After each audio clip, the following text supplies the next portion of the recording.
Boa tarde a todos então. Para quem não me conhece, eu sou o Paulo Ricardo, sou ali de Joinville, não sou de Florianópolis. Às vezes eu vou em outras localidades e falo, tu é lá de Florianópolis? Não, eu ando com esse povo, mas eu não sou de lá, não. Não me misturo muito, sentei lá no fundo do ônibus, né? Bom, vamos ver então o que nós temos a falar sobre a Vice-Presidência de Educação e Difusão com relação ao tema de hoje. Tá. Para a gente poder falar sobre esse estou entre vós como quem serve, eu resolvi então ir buscar na fonte onde está essa passagem, onde está esse trecho, e então, verificando o contexto evangélico e o Evangelho segundo o Espiritismo, capítulo 7, itens 3 a 6, com o título, né? Aquele que se eleva será rebaixado. O que nós temos lá? Temos um trecho, na verdade, do Evangelho deixa eu ver de quem? De Mateus, que diz o seguinte, que é aquele trecho que a Sandra já recitou, mas eu prefiro que a gente leia para ter um contato mais direto com o texto. Então tá lá.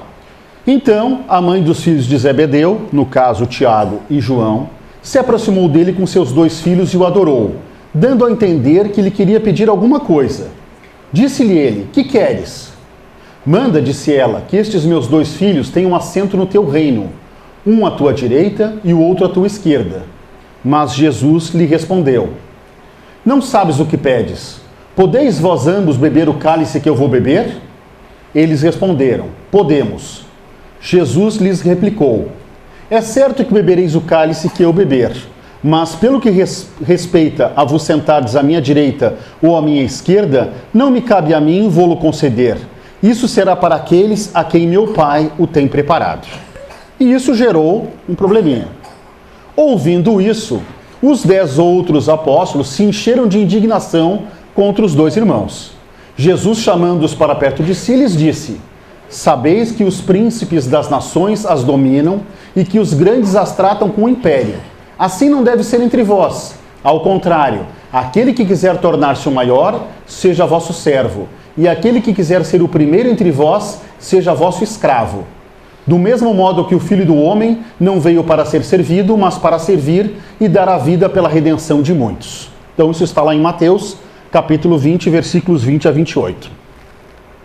Na verdade, essa mesma passagem é registrada também por Lucas, em capítulo 22, versículos 24 a 30, e Marcos, capítulo 10, versículos 35 a 45. E nessas 3 passagens, há 3 palavras que são bem marcantes. Uma delas é servir, a outra serviço e servo. Vamos ver então o que significavam essas palavras naquele contexto. Consultando o Novo Testamento, tradução de Haroldo Dutra Dias, que para quem não conhece está perdendo, né? O Haroldo, quando lá em Lucas, capítulo 22, versículo 27, Jesus usa a palavra servir, Haroldo diz que lá no grego, ou na língua que foi escrita, os evangelhos, né?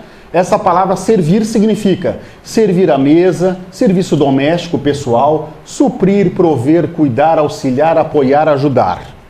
Já os textos de Mateus e Marcos têm as outras 2 palavras, né? Questões de tradução, da maneira como foi registrado. Lá vai aparecer servidor e servo. Servidor, aquele que serve, que presta serviço, que executa tarefas. Servo, escravo e o próprio servo para nós também.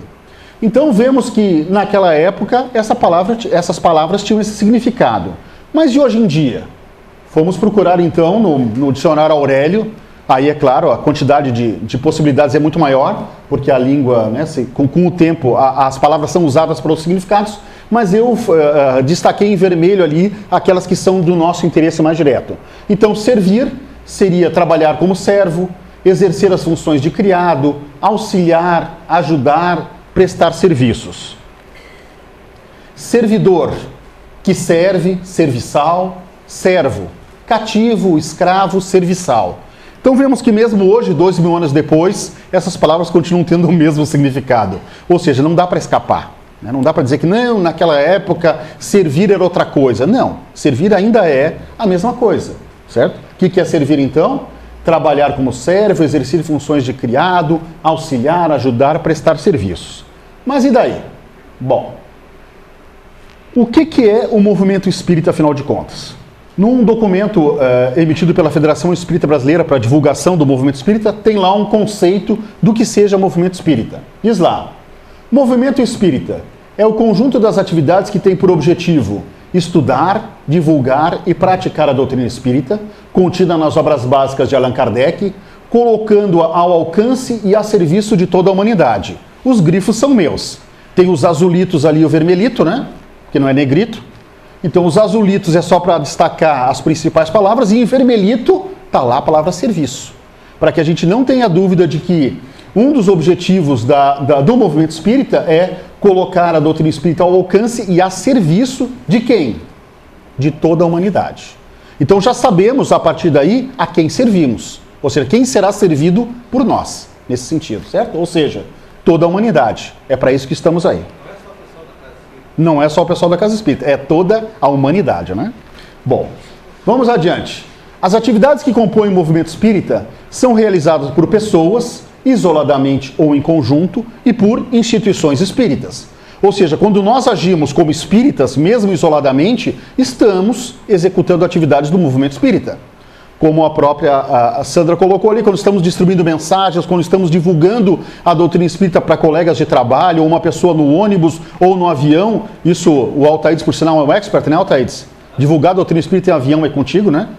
Pelas várias histórias que já nos contou, ou seja, estamos realizando uma atividade do movimento espírita, certo? Bom, mas e daí? As instituições, que tipo de instituições são essas, instituições espíritas? Bom, nós temos 4 grandes grupos. Aqui aparecem 2, mas tem mais 2 ali. Primeiro, os grupos, centros ou sociedades espíritas que desenvolvem atividades gerais de estudo, difusão e prática da doutrina espírita e que podem ser de pequeno, médio ou grande porte. Então nós temos várias designações. Aqui deram 3, né? Grupo, centro, sociedade. Temos lares, uniões, grupos, tem vários nomes diferentes. Mas a ideia é essa instituição de pequeno, médio ou grande porte que desenvolve essas atividades. Temos também as entidades federativas, que desenvolvem as atividades de união das instituições espíritas e de unificação do movimento espírita. Que instituições são essas? Bom, temos então o Conselho Espírita Internacional, temos as federações nacionais de cada país, no Brasil a Federação Espírita Brasileira. Ali em Santa Catarina, já que nós estamos no Paraná, né? Ali em Santa Catarina nós temos a Federação Espírita Catarinense, aqui no Paraná a Federação Espírita do Paraná. Certo? E geralmente essas federações, esses órgãos de unificação, têm órgãos descentralizados de atuação. Aqui em Santa Catarina, então ali em Santa Catarina, aqui no Paraná também, nós temos as URIs, Uniões Regionais Espíritas. Santa Catarina é dividida, para quem não sabe, em 16 regiões, né, com administrações locais lá para cada região. Então essas são as entidades federativas. Normalmente essas entidades não têm atuação direta com o público, normalmente. Ela vai atuar com o movimento espírita, com os trabalhadores espíritas. Mas vamos adiante. O que mais? Temos as entidades especializadas, que desenvolvem atividades espíritas específicas, tais como as de assistência e promoção social e as de divulgação doutrinária. Hoje no Brasil nós temos diversas instituições dessas, por sinal algumas delas participam das reuniões do Conselho Federativo Nacional. Temos a Associação Médica Espírita, temos a Associação dos Magistrados Espíritas, de divulgadores, ou seja, temos várias associações e instituições especializadas em alguma coisa dentro do movimento espírita. E por último, mas não menos importante, os pequenos grupos de estudo do espiritismo, fundamentalmente voltados para o estudo inicial da doutrina espírita. Essas seriam então as instituições espíritas. Mas vamos ver mais especificamente o que fazem os grupos, centros ou sociedades espíritas. Tem por objetivo promover o estudo, a difusão e a prática da doutrina espírita, atendendo as pessoas, botei em vermelhito, a gente poderia muito bem substituir se atendendo por servindo, que buscam esclarecimento, orientação e amparo para os seus problemas espirituais, morais e materiais, que querem conhecer e estudar a doutrina espírita, que querem trabalhar, colaborar e servir em qualquer área de ação que a prática espírita oferece. Ou seja, uma das atividades ou dos objetivos da Casa Espírita, da prática na Casa Espírita, é promover ou propiciar para que outras pessoas também possam servir. Então, não só aqueles que já estão servindo hoje, mas como aqueles que irão servir amanhã e depois de amanhã. O que mais? Aí onde é que entra, então, a Vice-Presidência de Educação e Difusão, que é aquela sigla ali, VPED, certo? A vice-presidência, na verdade, surgiu a partir da reestruturação regimental ou estatutária da Federação Espírita Catarinense, que até então, até 2010, se não me engano, tinha uma série de departamentos cada departamento responsável por uma atividade, geralmente da Casa Espírita também, e com essa reestruturação houve a criação das vice-presidências. Foram criadas então 5 vice-presidências.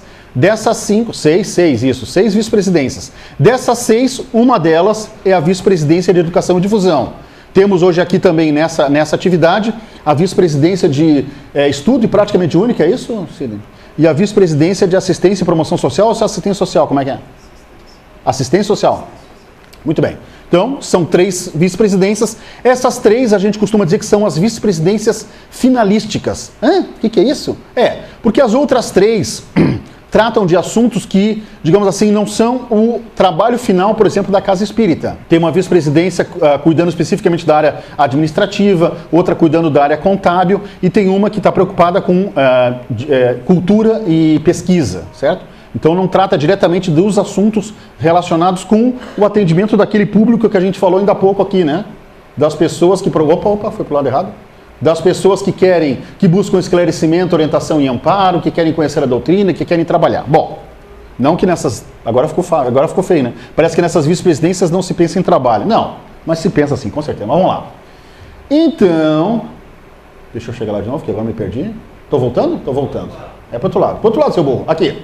Então, essa vice-presidência ficou, na verdade, com 5 áreas de atuação que já existem normalmente nas casas espíritas.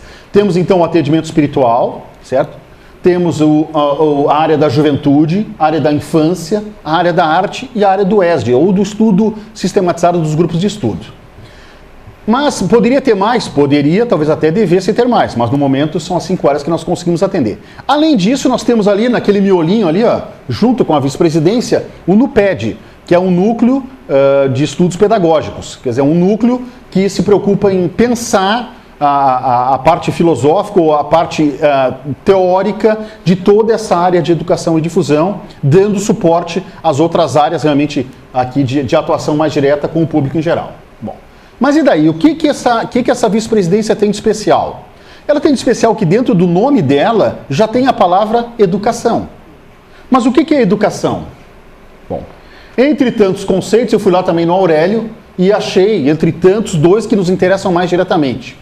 O primeiro deles diz o seguinte: educação é o processo de desenvolvimento da capacidade física, intelectual e moral da criança e do ser humano em geral, visando a sua melhor integração individual e social.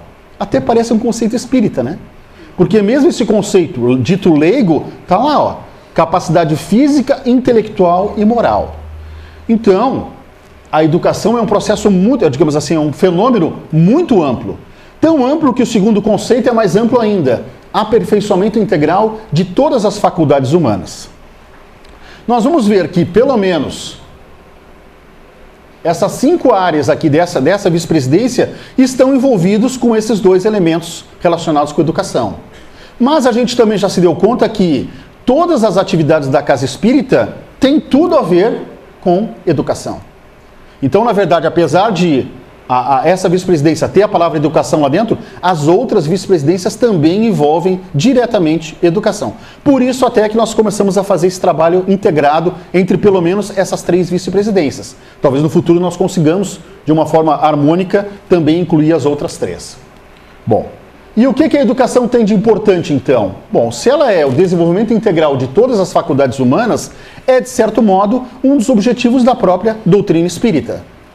Se nós formos analisar lá no fundo, o motivo pelo qual Kardec, junto com os espíritos superiores, tiveram o trabalho de trazer a doutrina espírita para nós, nada mais é com o intuito de nos desenvolver, pelo menos, intelectual e moralmente. Física nem tanto, a não ser quando a gente tem que carregar livros, né, ou carregar equipamentos de um lado para o outro, mas geralmente nós vamos estar muito voltados para esse desenvolvimento da nossa capacidade intelectual e moral. Então, na verdade, no fundo, um dos principais objetivos da doutrina espírita é auxiliar o processo de educação dos espíritos encarnados, almas, e dos desencarnados. E o Kardec tem uma frase que é muito interessante, que está lá em Obras Póstumas, que diz o seguinte: é pela educação, mais do que pela instrução, que se transformará a humanidade. Ou seja, Kardec faz uma distinção bem clara entre instrução e educação. Instrução aí, querendo dizer o conhecimento adquirido, a cultura, o saber.